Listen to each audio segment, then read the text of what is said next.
Radio Free 102.3 KJLH, KJLHradio.com. It is the front page Saturday Town Hall edition. I'm Dominique DiPrima. This one brought to you by the City of Los Angeles, Council President Emeritus Herb Wesson, Community Build, and the Independent Professionals Association at indiework.org. So happy to welcome to the show the 40th Mayor of the City of Newark. He's a native of Newark whose family's lived in the city for more than 70 years. And of course, I am talking about Mayor Ras Baraka. Good morning, Mayor Ras Baraka. Good morning, Dominique. How are you? I'm blessed. It's great to have my brother on the show. This is a flashpoint, moment here. So I'm thrilled to have you here, and also really, really proud of the work that you have been doing. I mean, I think it's just incredible what you've done in the city. Thank you. So you've had a lot of success actually working with police in your city without becoming adversarial. And I wonder if you can sort of break down what your approach is. Well, I mean, the city of Newark is under a consent decree. We embraced the consent decree immediately when it came. It came as soon as I became mayor. The consent decree came on the same time I did. So I guess they did an investigation for like 10 years before I actually ran. We won they actually enacted it, and we had to sign it. From that point, it could get adversarial right there. A lot of the police departments, a lot of the cities pushed back against it. We did it. We established a civilian complaint review board immediately. We started training the police officers that were coming in differently. We've been changing policy since then. The police director, public safety director, has been on board with this stuff, the chief of police as well. So we have been making changes step by step by step. We still have issues, obviously, but we are like a long away from where we were since 1967, even 5 years ago, as a matter of fact. It's just been, we got changed use of force policy, de-escalation training, sensitivity training, body cameras. So it's just a host of things, citizen clergy, all kinds of, and they work with the community street teams. So they do trauma-informed care, or trauma circles with community residents. They have to go out and sit in trauma circles and talk to the community about the trauma that they've experienced with police and vice versa in these neighborhoods. And we make our officers walk the beat before they can get a precinct or a car or anything. So they have to walk the beat in these neighborhoods for at least 6 weeks before they even get assigned to a precinct. Wow. And we're not done. There's a lot more stuff we have to do, but yeah. So, let's talk about what some of that stuff is. I mean, as we see people across the nation, all 50 states rebelling, hitting the streets, speaking out against racism and police violence, a lot of people are concerned that no concrete change will come out of this. How do we leverage into concrete change, and what are the most important changes that need to happen? Well, I think, a lot of us right now are caught up in the moment of protest, and that's natural, right? Because anger is the first emotion. The problem with anger is that it's fleeting. Right, so you might still be angry, but you're not as angry as you were.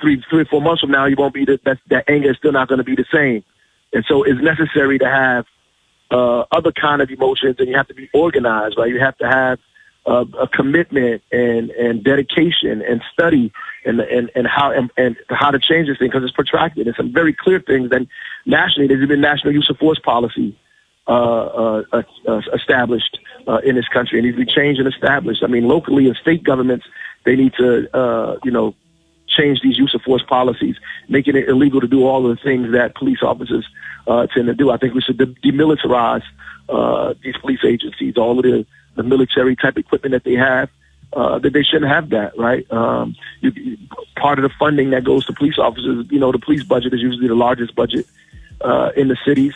So some of that budget should be diverted, and which is what we're getting ready to do now, divert some of that funding to social service programs, violence prevention, alternative strategies, all of those kinds of things. We've been employing those kind of strategies already, but usually through grants and private funding, But, we do make police officers now hire social workers, so they have a cadre of social workers under their budget as well. But we just need to go a little further than that. We need to do that here, and we need to do that everywhere.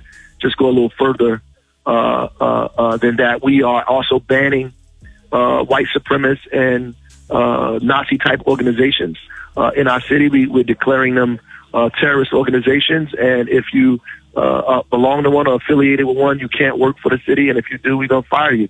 We're making it so that all folks who are caught making racist comments or doing racist activity are also fired, and anybody that watches them do this, like those cops did, and do not intervene and report, they have to be fired and removed as well from all forms of city employment.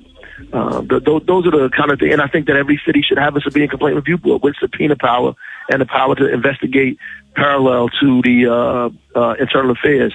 And that's what we're arguing right now in the state Supreme Court. We're actually arguing it virtually right now, which is interesting. In the middle of COVID, we established a review board. The FOP challenged us. We won. We went to the appeals court. We won in appeals court, and now it's at the Supreme Court level because they won't quit. But we're gonna keep fighting. We win this time. That's it. I doubt if they go to the national, try to take it to the federal court and so forth and so on. But that would be crazy. You don't put it past them. But we're gonna keep fighting even if they do. But we think we got a great chance. We win this. Every city in the state of New Jersey gets the chance to set up a review board the way we established ours in the city of Newark, right? And I'm just grateful. It's just the grace of God. We haven't got the level of pushback, because we do get pushback. We haven't got the level of pushback from the police department and the agencies that other folks have been getting around these issues. So here we are in the middle of coronavirus, parallel kind of situation where it is disproportionately impacting Black people. And the COVID crisis is also a jobs crisis, because many of our people have to decide whether they're going to continue as essential workers on the front lines, which is, where a lot of us are, gig workers and such, or right, be unemployed, which a lot of people are anyway. How do we support Black workers, Black families under COVID and whatever the fallout is from, these days of protest? Yeah, I mean, I was out there in a protest. I told folks immediately that when you leave there, go get tested. I got tested the next day, right? You need to, in the middle of that stuff, you need to get tested. It affects our community the most, so that's what needs to happen. And we need to make it available. We have to make it easier for these people to work, to get transported back and forth, to make provisions for essential workers, to find opportunities for them to work less days and not be crowded and up on top of each other the way they are. Everybody is clamoring about opening up all of these things, but they don't. The people that work at these places are not protected, and most often a lot of, as we found in Newark, the highest our data showing the highest population of folks that are in fact and have been infected are essential workers who are out there, bus drivers, people that work in supermarkets, all of the retail folks, all those guys that are out there, sanitation workers and people that clean the buildings. These people are getting infected in large numbers, and they're taking it home and infecting other people and their families as well. So we just have to make provision and do whether it's increase pay, more flexible hours, make sure they have opportunity to get tested, that they have the PPE that they need for protection. We just have to do a myriad of different things to make sure that they're protected, because they are definitely, without a shadow of a doubt, putting their lives at risk. So the Congressional Black Caucus sent a letter to Pelosi, Schumer, Clyburn, and and even Karen Bass, even though she is she is on the she's the chair of CBC. Actually, this letter came from community leaders, the chair of the Chamber of Commerce, the Urban League, the NAACP, saying that we need to take measures to support people in COVID, Black people in particular, support self-employment, support portable benefits, find ways to support Black-owned businesses, and support Black financial institutions. Do you see that as part of the solution, and how do we do it? Sure. Particularly since a lot of these, like when the PPP first came out, this payroll protection stuff. So first of all, we need funding that doesn't limit what you can use the money on. You know, a high percentage of these businesses are sole proprietors, or they have small groups of employees. They should be able to spend it on insurance, on leases, on all kinds of other things that they have bills in order to keep these people afloat. And then we have to get money to local institutions, local financial institutions and nonprofits, because the large financial institutions are doing the safe thing, and they're giving funds to businesses that they know that they're doing business with already, that have bank accounts there, that are doing all those other things. And those are, for the most part, people who have access to those larger financial institutions, which are larger companies, and are definitely not us. So we have to get that money down to the local level, to smaller lending institutions, nonprofit organizations who can manage and be fiduciary agents for the lending of money to these businesses. We just have to do that and be creative and allow flexibility in what people are using that money for. That's what has to happen, because the money is not going directly to businesses; it's going to financial institutions who are in turn giving businesses these low interest loans. And so we need to do something similar with the businesses with the financial institutions in our community. Enforce these institutions that are getting big money to sort of like they do the Community Redevelopment Act, that they have to find local businesses and give money to local businesses. It's a lady we know, Margaret Anadou, that works at Goldman Sachs, who make it her business, like she's from this area, make her business to find local African-American businesses to give money to. But if she didn't work there, right, and if she didn't do that, that wouldn't happen, right? But because she does that and is focusing on trying to get money to these businesses, it's working. But we shouldn't base our livelihood just on the having an individual somewhere or the goodwill of certain specific people. It should be systemic. The same way it's systemic for these other businesses to get money. And I think most of these local institutions, we need to figure out how to create local co-ops, local banks, local financial institutions ourselves, and we put our own money in, our city money, all these black and brown cities. We put our money in these financial institutions locally, and begin to empower them to invest in our neighborhoods, invest in our businesses, invest in our communities. Most of our money is in big banks, like Wells Fargo, like Bank of America, like all these huge financial institutions that are not doing anything for our community except having financial literacy classes. They give us turkeys for Thanksgiving. They buy toys for Christmas, candy for Halloween. They do all of the right things. They finance all of the local nonprofit organizations, get funds here, but nothing that's sustainable and concrete. And we just really need our own financial institutions. Point blank. I want to hit these phones, Mayor Baraka. We've got Eddie calling from Los Angeles. Good morning, Mayor. Good morning, Dominique.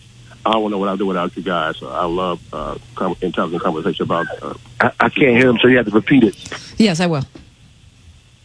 Okay, my question. Go ahead. Okay, we know for a fact that African Americans and white people get different amounts of time when they get sentenced.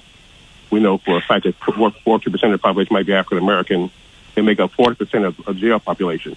What can be done to make sure that they get the same amount of time for the same crime? And people who are already in there, they served time already. They find out, and that a person is white that did the same crime, did get 2 years, and the same person gets 5 years. How can we get that person out of prison? Got it, Eddie. Great question. Different sentences based on race. What can we do about it, and how can we make that stop, and can we find ways to reduce the sentences of those who have been unjustly sentenced that are already incarcerated? You're talking about so unfair sentencing policies. Yeah. Is that what you're saying? Yeah. Yes. So some of that is it's different on a federal and a state level. So federal, is a whole nother animal that you have to lobby the federal authorities around your congressmen, your senators, around federal sentencing guidelines that are established by the AG office and things there. And the same thing locally, you have to do that on a state side, here. But I think this coronavirus has unearthed all of our opportunity. I've been calling it our Noah moment in Newark, our chance to set things straight, to get it right, to build a new boat, because they are now releasing people from, jail, people who have low level crimes, people who are too old to be in jail. You have people to 80, 70, 75, 76 that are locked up that should be released. They pose no harm to the community. They've done several years of their time. They should be released. Either put on home confinement or their sentences should be reduced. People who are up for parole, they're releasing people who have been up for parole in a year or less. They're letting people come home who fit specific criteria. And people that are locked up for nonviolent offenses, they are letting them home, right? So all of this stuff is the opportunity right now for us to put together a strategy to begin to talk about what does prison reform and citizen reform looks like on a local level and on a federal level, because those are two different things. What it looks like, what the state courts are doing and what the federal courts are doing around sentencing guidelines. We need to, I agree with that. We need to address that. So if people just serve 60, 70% of their time, and then the remainder of that time, they were made to go to some kind of rehabilitation or community program, the funding that was saved from putting them in jail can be reinvested in those communities to be invested in those local programs, whether it's job development, securing housing, mental stability, family counseling, whatever it is that we need to do to stabilize people and bring them a part of our community. The funding that was used to put these people in jail should be diverted to communities to create programming to make sure that these people become a part of our community in a safe and healthy way. And you can do that simply by reducing people's time. You can do that. You can make people serve a certain percentage of time, and the remainder of that time, put them into a community program and use the funding from that program, the funding from the jail, to divert it to that program for each individual. There's opportunities to make those things happen. Gina from Los Angeles, you're on with Mayor Ras Baraka of Newark. Welcome. Yes, thank you so much for letting me speak and answer my call. To Mr. Ras Baraka, congratulations on being mayor there, and happy belated birthday to Dominique. I have 3 Geminis in my family and love it. So, last Friday I was on Front Page, and I did have a question. I was wondering why they didn't like us, but, I see a lot of people out there marching with us, and we're all marching for the same things and some of other things, too. So I had solutions. I was so emotional. Okay, Gina, so we are up against the clock. So if you could just stick to one question right now, we can talk more during the week, too. Yes, ma'am. I had solutions that I would like to see if everybody could do. We could write emails to the White House about things that we want. It might run President out of there that's in there now. And then also I would like for them to fact check, double check before they go to anybody's home. Okay, got it. Thank you, Gina. She's talking about how much impact does it have to write letters to politicians, and how can we make police departments fact check so they don't do something like what they did with Breonna Taylor, no knock, and now she's dead. Yeah, it does have an impact when you write letters to elected officials. And the impact is how many letters they get and from where these letters are coming from. That's important. If you create a letter writing campaign, I think it's effective, and you should do that. But you need to get a large quantity of people or specific organizations to write these elected officials, because people are always concerned about the next election. And, if you get a number of people to write, if you get some serious organizations to write them, they will respond at least. It doesn't necessarily mean they'll do what you want them to do, but they'll definitely respond to you. In terms of, the police accountability around the Breonna Taylor incident, these no-knock warrants. I mean, the judges give these warrants, and the police department, the city has to make sure that all of those warrants are checked, are gone through, are approved by higher powers, whether it's the chief of police, the police director, or somebody else has to look at these other than just detectives and individuals that are trying to go into people's homes. So the more people have a look at it, the more transparency that's around it, the more difficult it is for them to create opportunities to go into places that they shouldn't be in. Go ahead. No, go ahead. Sorry. No, that's really what it is, because it's between really the police and the judge. and we need to create more transparency around that. Fixico from L.A., short version, if you would. Yes, concerning police killings, America must grant all black descendants of slavery full indigenous rights, including protected citizenship. It's time for a second Emancipation Proclamation in the form of an executive order. What do you think about that, Mayor Baraka? And I'll take my answer off the air. I don't know if you heard, he wants protected citizenship status for African Americans, similar to what indigenous people have in this country. To say that we're a nation, well, the indigenous people are a nation. You know, they were here before all of us, and they have a right to that. You know, I would argue that we're still on their property, on their land, and we didn't really have the permission to do that. We were forced to be here. But at the end of the day, I think that we need reparations more than anything. I think that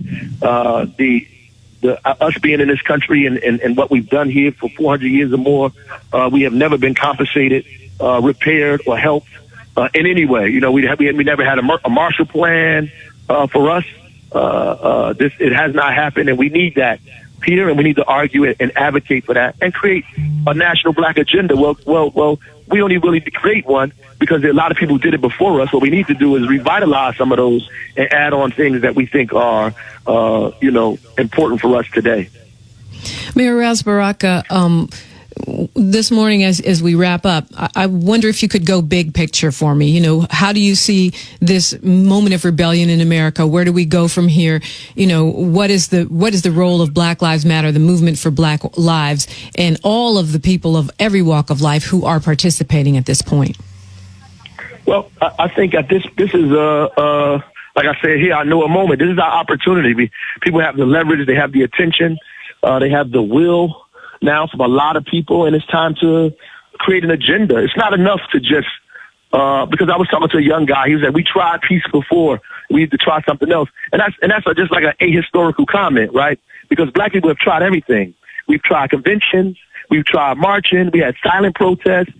We had the Deacons for Self-Defense who walked around down south with shotguns. We had the Black Panther Party for Self-Defense who walked around with shotguns and handguns. You know, every major city in America probably burned up at least once or twice. So this is not the first time that these things have happened, right? We just have to connect people and give them a historical kind of context of what's happening. I think it's Black Lives Matter and everybody else. We have to take our movement from riot to revolution, and see, revolution is more organized. It's transformative, and it has nothing to do with anger. It has more to do with love than anything else. And we have to begin to build institutions and force this government to be more democratic. And we do that in an organized kind of fashion. And that's what I'm concerned about, because 2 or 3 months from now, when all of this dies down and all of the mayors do the little things that they're going to do, and the corporations and the football, allow people to kneel and all this stuff happens now, our conditions that made us die from COVID-19 going to still exist. Right?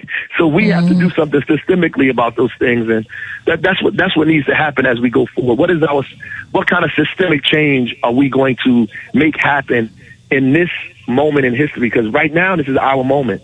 This is the same thing with Emmett Till. George Floyd represents the Emmett Till of this century. Mayor Ras Baraka, thank you so much for being with us. I know our father, Mary Baraka, is looking down and smiling at the people rebelling in the streets and at Team Baraka on the radio on KJLH. Yeah. Yep. Thanks for having me, Dominique. Hold the line there over there. Holding the line. All right. Up next, Mayor Willie Brown, former Mayor Willie Brown, and Council President Emeritus Herb Wesson. That's right here. Radio Free 102.3 KJLH.